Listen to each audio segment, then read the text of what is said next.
Welcome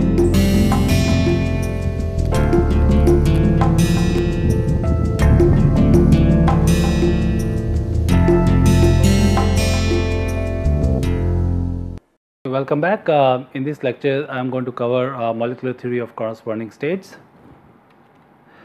Okay, the theory of the corresponding states goes back to van der Waals. So let us first consider van der Waals equation of state. Now, a typical or two parameter van der Waals equation of state is given by this expression, right? Or you can write this in this expression. Now, the A's and B's are calculated based on the fact that at critical point the first and second derivative of pressure with respect to the volume is basically 0, okay, and thus you can obtain A's and B's in this term which I have written here, that A is equal to 3 Vc Pc, okay, this is the term where B is Vc by 3, which is this, and RTC is nothing but this. Now, if you substitute this in this equation, you get the following, okay, P by Pc plus 3 divided by V by Vc to the power square, V by Vc minus 1 by 3 is equal to 8 by 3 T by Tc. Now, what we are going to define that T by Tc is Tr, P by Pc is Pr, and V by Vc as Vr. So, what we got in expression is basically van der Waals equation of state in reduced temperature, pressure and molar volume, okay. So, that is an expression of that.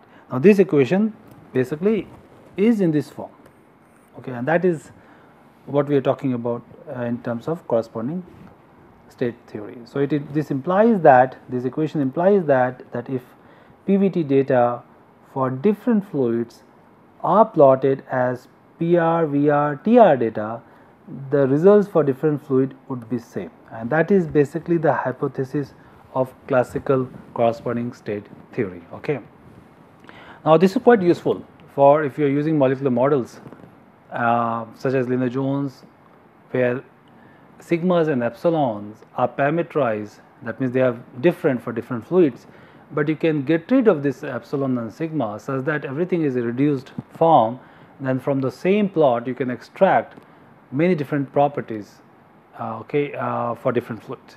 So, that is basically the idea of which we try to make use of it. Let me elaborate on it. The macroscopic basis for CSTs come from the pair interaction and virial coefficient. Let me just go into detail a bit. So, this is the potential model of Lennard-Jones, as we have already discussed that this is a non-dimensional term.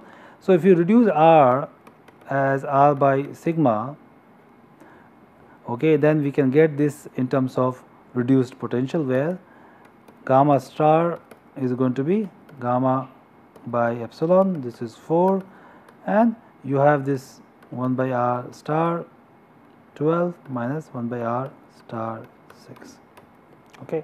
So, this is something which we have already looked at into earlier. Okay, remember that R's in terms of your T star for the Lennard-Jones is Kt by epsilon, R we know already, and this is something which you can write as a Mayer bond or function, okay. So, where T star here is now simply Kt by epsilon.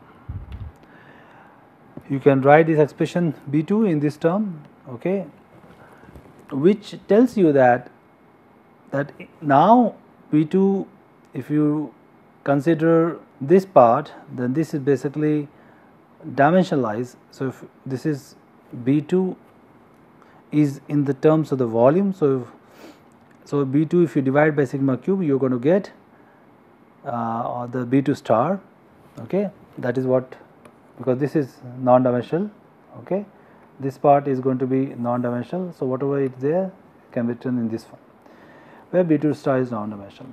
Now, if you extend this exercise for B3, B4 and so forth, then one can show that Bn plus 1, okay, is equal to sigma to the power 3n multiplied by the reduced virial coefficient, okay, of higher order or n plus 1th order. And now this understanding I can plug in this virial equational state, which is written here.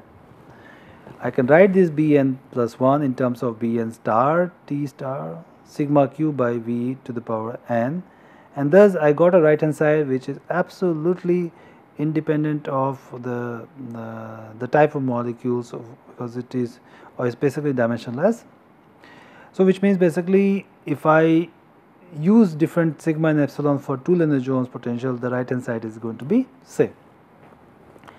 Now let me just elaborate also on that. So let us consider two LJ fluids which is given here, which has different epsilon and sigmas. Okay. Now for both of them, for given T star, which is a reduced property, and V star, for both of them they are same, then PV by RT must be same. Okay. So that means when T star and V star are same, okay, then that is V star, that is T star. If they are same for both the fluids, then that means the right hand side is going to be same. Okay. In that case, the left hand side, which is PV by RT, must be same. Now at a respective critical points here, which means that since V's are same, so we can consider at a respective critical point V1C or V1C star is equal to V2 star, and similarly the reduced temperature, okay, will be same. For simple reason is basically this is at the respective critical point, this expression should hold as well when you have this condition. Okay. So this expression below critical, at critical will be same once you fix this V star and T star. So this, once you fixed it, this expression will be same. Now so you have two equations, one when you have T star less than Tc, okay, Tc here, okay, and when we are considering T star is equal to Tc. Okay. So using these two expression, I can divide it here. When we divide this expression, this is the two equations. Okay, what I get, okay, that P1 V1 T1 P2 P1C V1C T1C, and this will be for the right hand side, P2 V2 T2 P2C V2C T2C, and this will be when we are considering the ratio corresponding to V1 by Vc, V2 by Vc, and T1 by Tc, T2 by T2. Okay. This you can show that this is the case when this will happen. Okay, and this will indicate that P1 by P1C and P2 by P2C should be same, which essentially means nothing but PR1 is nothing but PR2. Okay, when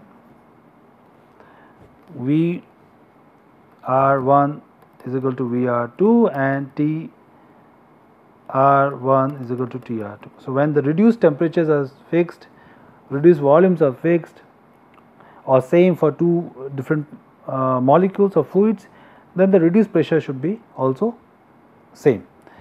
This basically tells you or implies that this function is a universal function for Lennard-Jones fluids. Okay.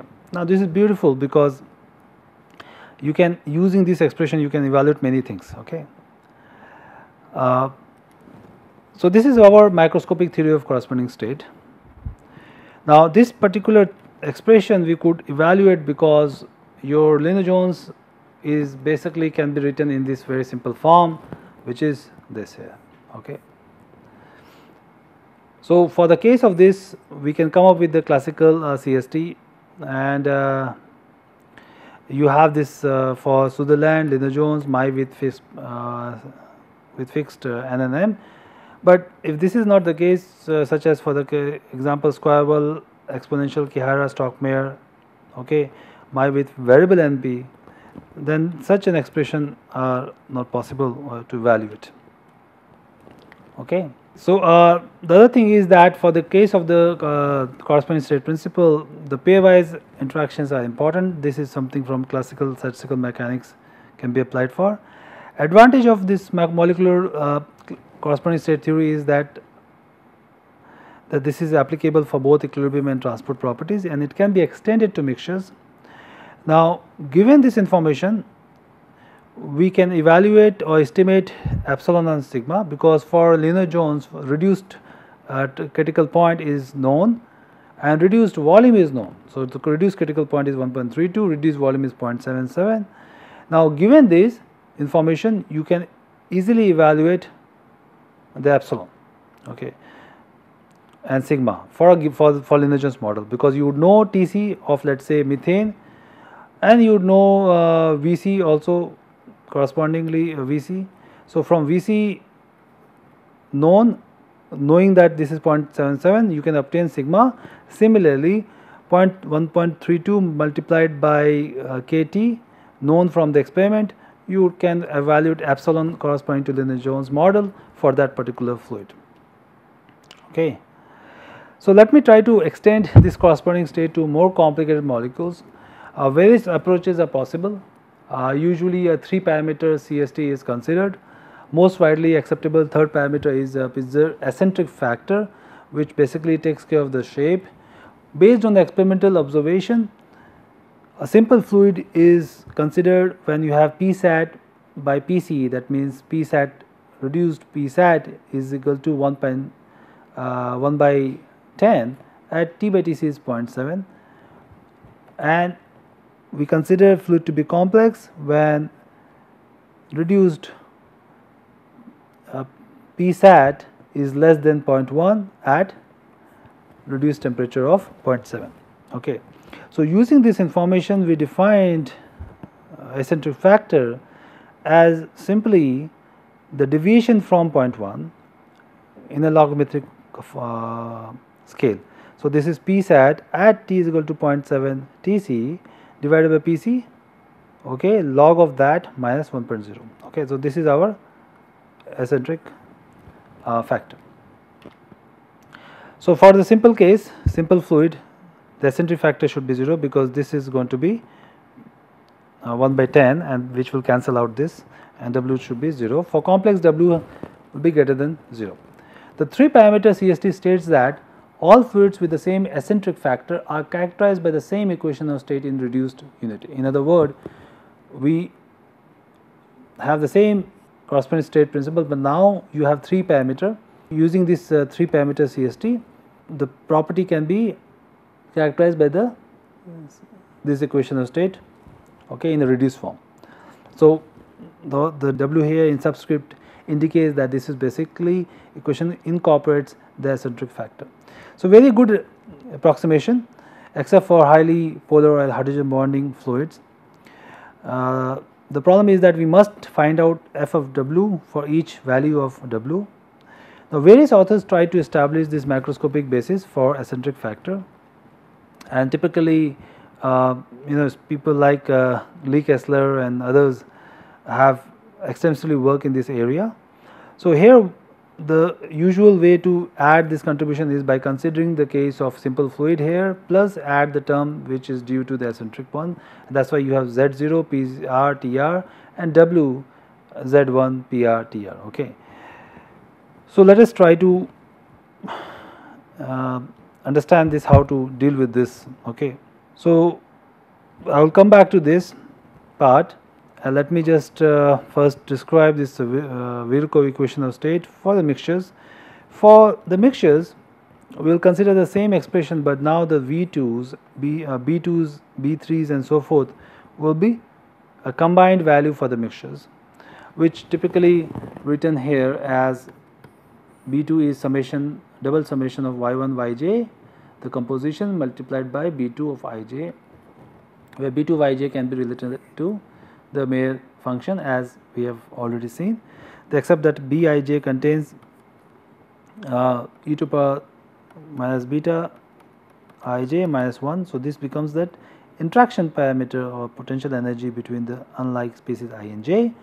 Similarly, B3 is a triple summation where we consider yi, yj, yk, b3, ijk, where y range from 1 to m and so forth others. And B3 is more complicated expression where we consider 3 mere bonds. Okay, so I won't go through in the details of that. Okay.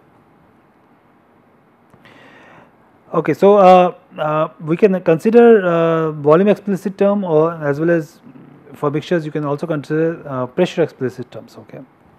Now let's go back to the corresponding state here.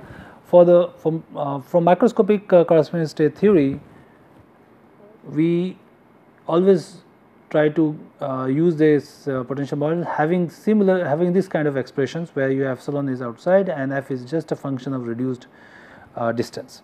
Okay. Now for B2 we have already evaluated that B2 can be reduced by sigma cube, getting B2 star as a function of T star, or we can consider B2 by Vc is equal to G T R, where G is some universal function for all fluids with interaction parameter.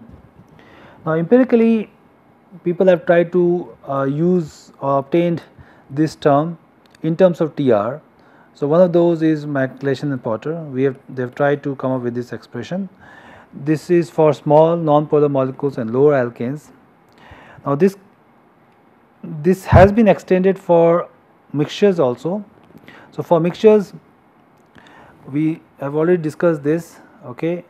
Now given that potential model is this for which this is applicable, the average distance of sigma ij is considered as the arithmetic mean of the individual sigmas. Epsilon ij is considered as a geometric mean, that is due to the Bernoulli mixing rule.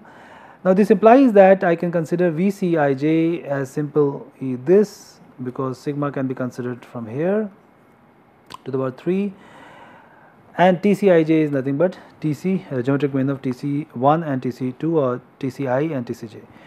Now having this information known, the virial coefficient here can be only modified for Vcij and Tr. This is Tr, this was Tr. Now Tr can be given as here Tc T by Tcij. Okay. So the same expression as was found by Gleason and Potter can be utilized to obtain V2 from B2 from experimental data. Okay, or in general these correlations can be used. So for non-spherical molecules, the microscopic CST can be derived for Stockmayer 3-particle non-spherical fluid. Now typically for non-spherical fluid we have come up with an expression which is given here. The B second virial coefficient contains RTC by PC. This is a term which is due to spherical, and this is the contribution due to non-spherical nature of the particle. This is a commonly used expression. For non-polar gases, many different expressions have come. The Pieser-Curl expression suggests this term where B0 is this and B1 is given by this, which depends on Tr. Remember that B is only dependent on temperature, and that is why only temperature is given here. Abbott has also come up with the expression 1975. This is the expression for that. So Toplos gives you expression for this. Okay. For strongly polar mixtures, one can use the expression given by Hayden and O'Connell. But of course we don't have to remember this. Remember this is an expression which came up with the extensive exercises. What is important is the methodology to solve problems using this kind of expressions. Okay, so let me just further elaborate on this, that this TCs we have to calculate for determining Bij. We need to find out Tr. Tr means you need to know T versus T divided by Tci, which was shown here, right. So we need to find Tcij. In any case, Tcij is nothing but geometric mean of Tc's, and using the compressibility factor we can get Pcij, and omega ij is given as a the average of individual eccentric factors. Now often experimental data on Vc are not available. In that case we use this expression where Zc R Tc divided by Pc, and this is the expression which is known.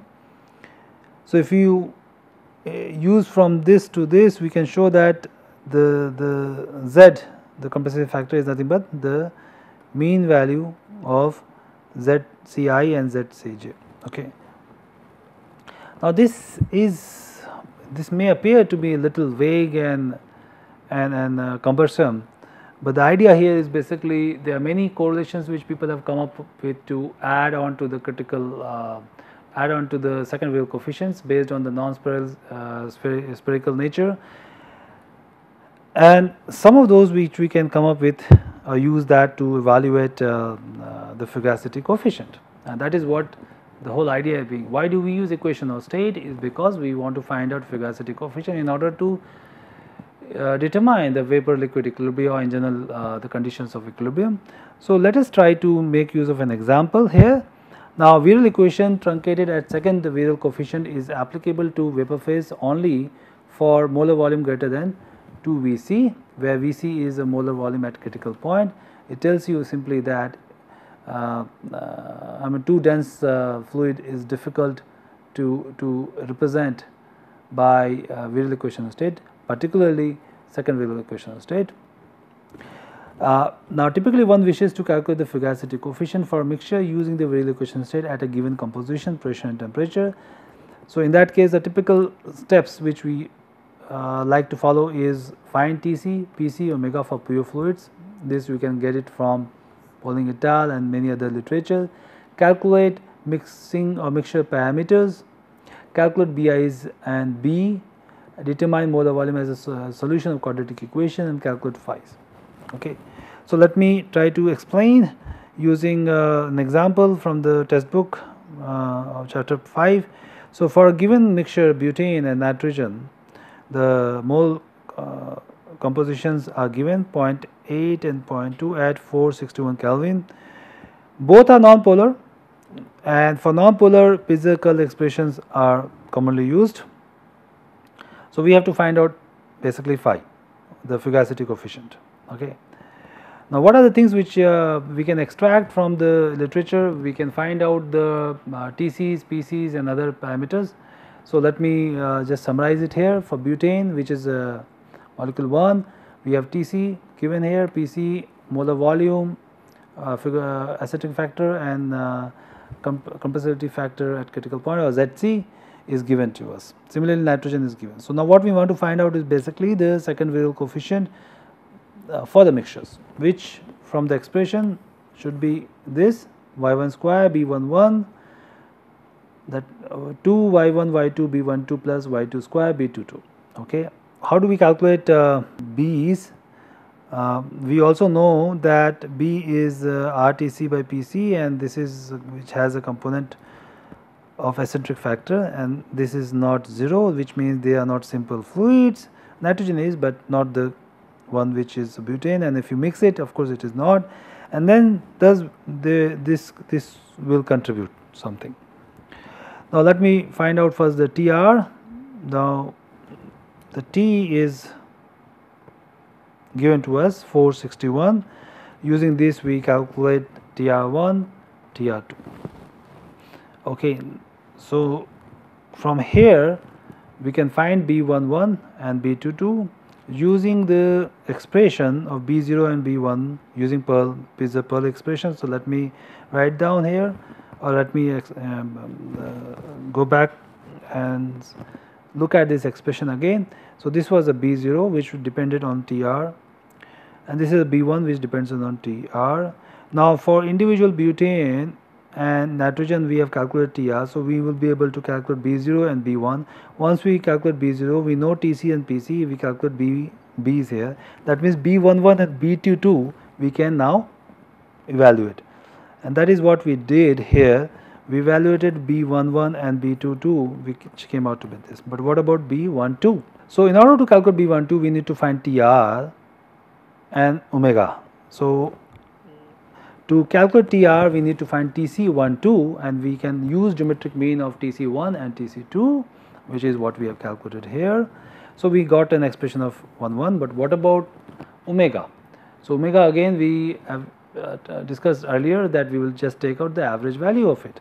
So this is the omega here. Now given this, we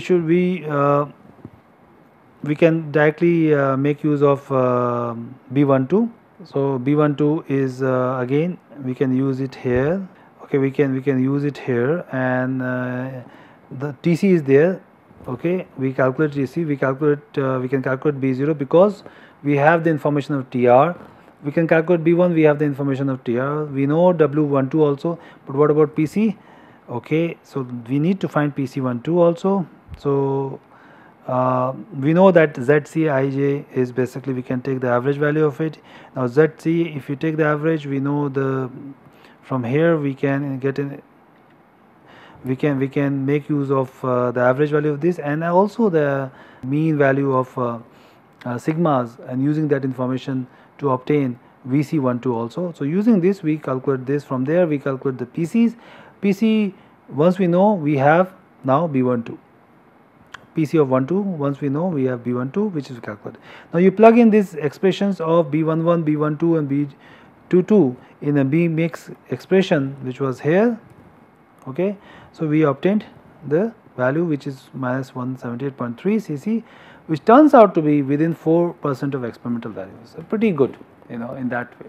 Very nice exercise. That means B's are good enough for such a system to evaluate. Now the reason for these good results is because the components were well behaved. It was non-polar, no hydrogen bond, and that's why it worked well. Yeah, using this expression, now you can obtain phi. So you have the information of B mix. Considering the virial equation of state truncated till second virial coefficient, you can write this expression to obtain V, the molar volume, and this will be in this way. So now once we know the molar volume, you can use this expression of fugacity, okay, and you can show that this is nothing but this. You can go back to the basics of the ln phi and show that this is nothing but this. Now instead of this explicit volume, you could have considered the pressure also, and in that case for low pressure we can use such an expression. We could get this expression based on the second virial coefficient equation of state for mixtures. Okay, so I won't go to the details how it is. It's just a straightforward exercise from the basic definition of phi with respect to the integral of terms where the integrand contains the molar volume. Okay, so you can extend the exercises by considering the third virial coefficient for the mixtures. So I'll just write down here. So this will be the case where